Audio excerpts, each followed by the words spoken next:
For 30 days, I pushed my body to its absolute limit. This was me, just 1 month ago, about to start a challenge so extreme I honestly wasn't sure I could finish it.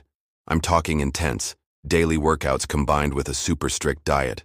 What I saw at the end of it was a shocking transformation. A few missed workouts turn into a few months. A couple of cheat meals become your entire diet. I looked in the mirror one morning and just did not recognize the person staring back. I felt sluggish, undisciplined, and just plain uncomfortable.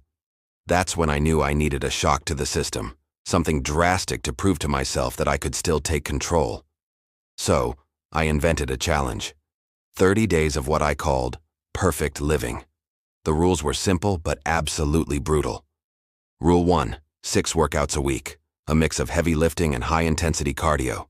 Rule 2, a strict whole foods diet. That meant 0 processed foods, 0 refined sugars, and 0 alcohol. Every single calorie was getting tracked. Rule 3, unbreakable consistency. No matter how tired, sore, or unmotivated I was, I had to see it through for all 30 days. My starting point? Not great. I stepped on the scale for the first time in forever. The number staring back at me was 212 pounds. My body fat was sitting around 24%. It was time for a change. I took my before photos, feeling this weird mix of total embarrassment and a new fire of motivation. This was day 0. The real journey was about to start. Day 1. My enthusiasm was through the roof. I woke up early, buzzing with energy, completely ready to crush it. I hit the gym and had an amazing leg day session. I felt like a superhero. Then, about 5 hours later, reality hit me like a truck. The soreness started creeping into every single muscle fiber. Just walking became a serious challenge. That night, I stared at my dinner, a lonely grilled chicken breast and a pile of steamed broccoli. My brain was already screaming for sugar and junk food. That first week was a war on 2 fronts, my body and my mind. The workouts were just grueling. I was on a 5-day split, hammering different muscle groups each day, with the 6th day saved for some soul-crushing cardio. Waking up unbelievably sore and knowing you have to do it all over again? That'll teach you some humility. My entire Sunday became dedicated to meal prepping. I was cooking up what felt like endless containers of chicken, brown rice, and veggies. It was like a part-time job I hated. Eating the same 3 meals over and over was so mentally boring. By day 7, I was exhausted. I'd lost a few pounds, which was mostly water weight, but that initial excitement was totally gone, replaced by this deep, heavy fatigue. I remember sitting on my couch that night thinking, I have to do this for 23 more days? How is that even possible? This was so much harder than I ever imagined. Weeks 2 and 3. This is where the real challenge kicked in. This is the stuff that never makes it into those flashy transformation montages. It's the daily, monotonous, soul-sucking grind. The excitement was gone. All that was left was discipline. My workouts became a total blur of sweat and gasping for air, pushing for that 1 extra rep when every muscle was screaming, stop, doing burpees until the room started spinning. The physical pain was just always there, but honestly, the mental battle was so much worse. Social events turned into a nightmare. I had to say no to dinner plans with friends. I actually brought my own Tupperware meal to a family get-together. You start to feel so isolated, like you're living on a completely different planet. The urge to just have 1 beer or 1 slice of pizza was overwhelming. It felt like I was white-knuckling my way through every single hour of the day. Around day 15, I hit the wall, hard. The scale hadn't budged in 3 days. My strength in the gym was actually going down because of the calorie deficit. The exhaustion was just crushing. I had a moment of serious doubt. I just sat in my car after a workout and felt absolutely nothing. No pump, no endorphin rush, just empty. I asked myself, why am I doing this to myself? Is a number on a scale really worth all this misery? That was my lowest point. I was so close to quitting. But then I thought back to day 0 and the promise I made to myself. This wasn't just about losing weight anymore. It was about not giving up on myself. So I forced myself to get more sleep. I started doing longer stretching sessions, and I drank a ton of water. I learned that rest isn't weakness, it's a non-negotiable part of the process. I pushed through that plateau, and by the end of week 3, something changed.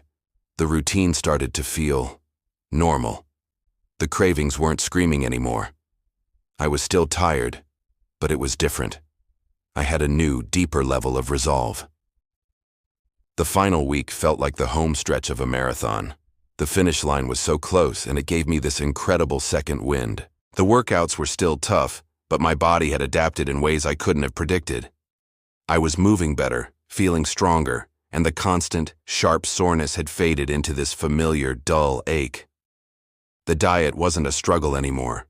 It was just what I ate. Day 30. I woke up with this jittery, nervous excitement. This was it, the final weigh-in. I had tried not to look at myself too closely for the whole month, saving the big reveal for this exact moment. I walked into the bathroom and stepped on the scale. I held my breath and looked down. 200.2 pounds. I had lost 11.8 pounds. It was an aggressive drop, and seeing that number felt like a huge win. Next up, the body fat measurement. I started at 24%. The final reading, 21.5%. A 2.5% drop in body fat in 1 month. But the numbers were only half the story. The real test was the mirror. I stood in front of it and pulled up the before photo on my phone. The difference was, whoa. I held the phone up, looking back and forth between the old me and the new me. The change was just insane. My face was so much thinner. The softness around my stomach had tightened up like crazy. My shoulders looked broader, and I could see definition in my arms and chest that just wasn't there before.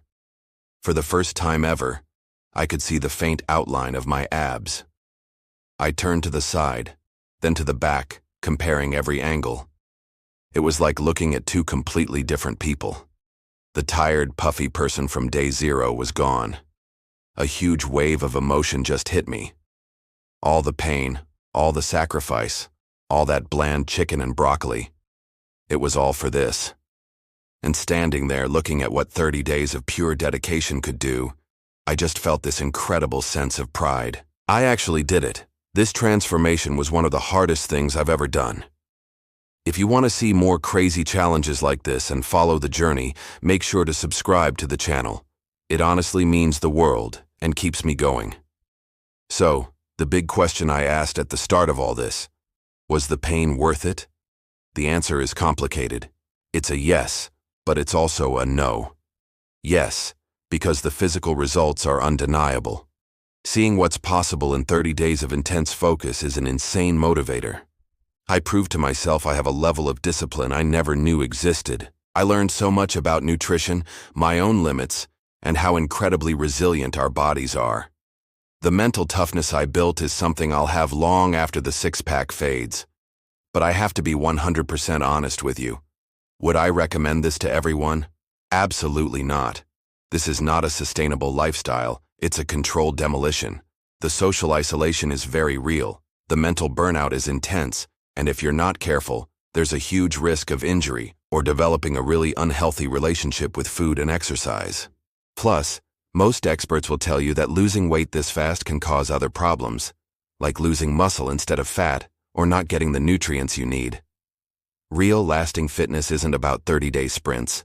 It's about building consistent habits you can actually enjoy for a lifetime. This challenge was an experiment, a reset button. It taught me what my body is capable of and helped me smash through old, unhealthy patterns. Now, the real work begins.